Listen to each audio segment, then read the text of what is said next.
김현정의 뉴스쇼 금요일의 코너 기자가 훅 파고드는 뉴스의 진실 훅뉴스입니다.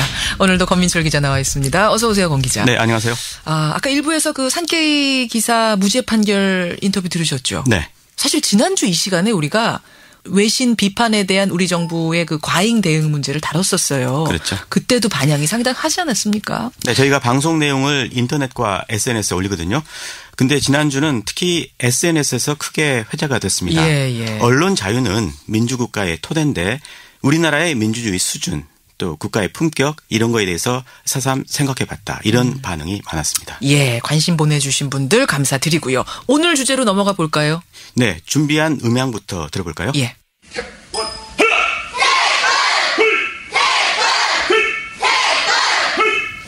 이거는 태권도장 아니에요? 그렇습니다. 청취자들 중에 이 태권도 관심 있는 분들 꽤 있을 겁니다. 예. 아이들 도장에 보내는 부모들 또 군대에서 태권도 때문에 고생했던 분들 계시죠? 그렇죠. 태권도 하면 뭐니 해도 단증 아니겠습니까? 김현정의 그 태권도 혹시 몇 단까지 있는지 아세요? 저는 해본 적이 없어가지고 뭐 주변에 보면은 4단, 3단 이러면 굉장히 잘하는 거 아니에요? 네, 그렇습니다. 근데 이번에 저도 알았는데요. 태권도 9단까지 있더라고요. 9단까지요? 예. 한마디로 태권도 명인인 9단 거죠. 정도 되는 분들은. 그렇습니다. 예. 그런데 이 하우스 재배처럼 속성으로 이 명인의 경지에 오를 수 있는 방법이 있습니다. 속성으로 명인인 9단까지 오를 수 있는 방법이 있다? 그렇습니다. 상당히 오랜 과정 수련 필요한 거 아닙니까? 그렇죠. 태권도 실력을 심사해서 단증을 주는 곳이 국기원인데요. 예. 이 국기원에서 특별 심사라는 걸 통해서 1년 안에 4개 단계를 훌쩍 뛰어넘을 수 있는 길을 터주려고 해서 지금 태권도계가 아주 발칵 뒤집혀 있습니다. 그래요. 특별 심사라고 지금 말씀하셨죠? 네. 특별 심사. 그게 언제 어떤 이유로 도입이 된 겁니까? 올해 10월 23일이었습니다. 국기원에서 특별 심사 공고를 냈는데요. 예. 이 목적에 이렇게 됐습니다. 승단 기회를 놓친 태권도인들의 사기 진작을 위해서라고 돼 있는데요. 여기서 국기원 담당자 이야기 들어보겠습니다. 그러죠.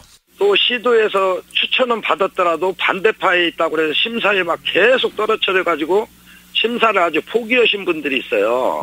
그다음에 4, 5단 가지고 사범 자격증 가지고 해외에 이제 국위선양하고 유아 벌고 해서 국내에 돌아보니까 후배들이 막 단이 다 높고 하니까 쪽팔려서 이제 못 보는 거예요. 그래서 이제 그런 분들 구제하려고 이게 좀 방송상 적절치 않은 용어여서 제가 좀 순화를 해보자면 그러니까 뭔가 창피한 후배들 보기에 창피한 분들을 위해서 구제를 해준다? 이건 잘 이해가 가지 않는데요. 그 부분도 그렇고 또 사기 진작이라고 하는 부분도 그렇습니다. 예. 무예인이요. 수련할 때 남에게 단증 보여주려고 수련하는 건 아니잖아요. 물론이죠. 태권도계가 납득을 못하는 대목입니다. 태권도는 보통 바로 윗단을 따기 위해서는 반드시 거쳐야 할 수련 기간이 있거든요. 수련의 기간이 정해져 있습니까? 그렇습니다. 이거를 승단 연한이다 이렇게 예. 부르는데요. 속성 승단을 막으려고 둔 장치거든요. 예를 들어서 4단에서 5단을 따기 위해서는 4년 또 6단을 따기 위해서는 5년의 수련 기간을 의무적으로 거쳐야 하는 시기입니다. 그런데 이번 특별심사에서는 이 승단 연한을 면제해 줍니다. 그래요. 예, 따라서 5단에서 9단 가는데 누구는 26년 걸리는데 누구는 1년 걸리니까 이 차별이라는 얘기가 나오는 거죠. 그러니까 태권도계가 부글부글 할 수밖에 없는 거네요. 그렇습니다. 승단의 원칙이 무너지면서. 그렇죠. 여기서 인천 남동구 태권도협회 이장섭 회장 이야기 들어보겠습니다. 예. 저도 30여 년 동안 지역관을 했었는데 제자들한테 원칙과 상식을 벗어나는 행동은 하지 말라는 얘기를 참 많이 했습니다. 이게 특심이라는 그런 원칙과 상식을 벗어난 일이거든요. 모든 사람이 다 가지고 있을 수 있는 단증이 너무 값어치 없는 단증이 돼버리는 겁니다. 네. 게다가 처음에는 이 월단 신청자에게 기부금을 받겠다고 해서 더욱 반대가 많았습니다. 기부금이요? 네, 돈이죠. 그러니까 돈을 받고 단증을 주기로 했었다고요? 네, 이게 국기원이 처음 제시한 이게 가격표거든요. 예. 여기 보시면은 가령 5단이 9단으로 올라가는데 예. 200만 원을 내야 하는 걸로 되어 있습니다. 그러네요. 여기 보니까. 네, 하지만 반발이 크자 늦게나마 기금 받는 것 역시 백지화했습니다. 기금 받는 건 그러니까 없던 일이 됐어요. 네, 그렇습니다. 특별심사 전형이 그렇게 해가지고 몇 명이나 모집을 했습니까? 모두 385명이 응시했다고 하는데요. 네. 이 태권도계는 특정일을 염두에 두고 특별심사를 진행하는 거 아니냐 이런 의심이 당초에 많았기 때문에 사실 제가 조금 전에 그러니까 기부금도 무효로 했다라는 부분 들으면서 궁금했거든요. 그러면 돈을 벌기 위한 목적도 아닐 테고 왜 이렇게 부글부글 여론이 좋지 않은데도 무리하게 이 특별심사라는 걸 진행하느냐. 바로 여기에 해답이 있는 겁니까? 그렇죠. 국기원의 고위 인사들이 몇 명이 이제 지목이 됐는데요. 예. 그 대상자로 지난 2일 기자회견 때에도 이 부분이 집중적으로 질의가 됐었습니다. 이 부분 들어보시죠. 예. 이번 심사에 혹시 응하실 생각이 있으실 때 신청을 하셨는지 궁금합니다. 나중에 우리 실무사하고 이야기 한번 물어보시는 거예요. 지금 그 대답한 분이 고위 인사예요. 태권도계에. 근데 대답을 잘 못하죠. 그래서요. 제가 이분이 이야기한 실무자라는 분을 하고 다시 통화를 해서 물어봤습니다. 예. 그랬더니 이렇게 답했습니다. 부원장님이 여기에 응시를 이번에 했다 이렇게 이야기하던데 맞아요? 지금 부원장님이 접수를 했냐 안 했냐 이런 부분은 제가 아직은 말할 단계가 아닙니다. 원장님 결재도 아직 떨어지지도 않았어요.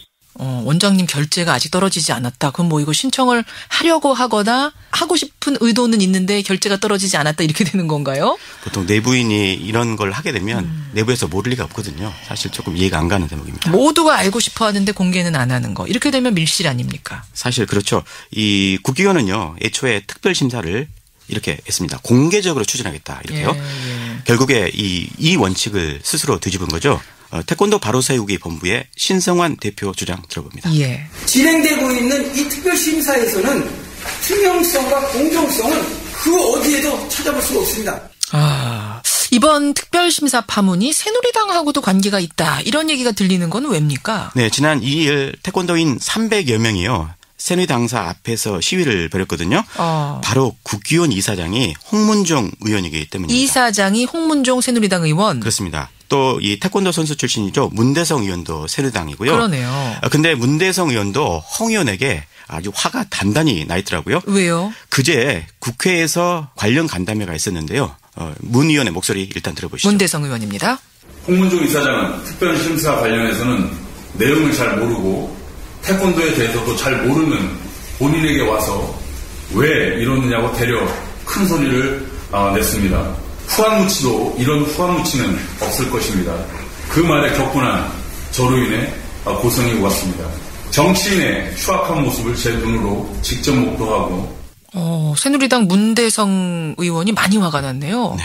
그래요. 홍문종 의원이라면 이제 새누리당 사무총장 역임한 분이고 정권의 실세라고 하고 친박이라고 하고 이런 분인데 초선인 문대성 의원이 이 정도로 심하게 말할 정도면 정말 화가 났다는 거예요. 네, 홍 의원은요. 사실 태권도 단증도 없는 태권도 문외한입니다. 예. 실세 정치인이라고 해서 이렇게 국기원 이사장으로 옹립이 되다 보니까 호가호위하는 내부자들이 있다고 합니다. 문 의원도 바로 이 부분을 꼬집은 것 같습니다. 혹시 홍문종 의원 입장도 직접 들어보셨어요? 어제 몇 차례 제가 전화를 하고요. 또 비서를 통해서 응답도 요구를 했지만은요. 아쉽게도 연락이 닿지 않았습니다. 사실은 태권도가 우리의 전통 스포츠고 이제는 세계적인 스포츠인데 이렇게 종주국인 우리나라에서 추문이 있다 보면 여러 가지로 안 좋게 비칠 것 같아서 걱정이네요. 네, 태권도 사범들이 파견 나간 나라가 세계적으로 200여 개 나라가 되거든요. 예. 지금도 현지인 사범들도 아주 많다고 합니다.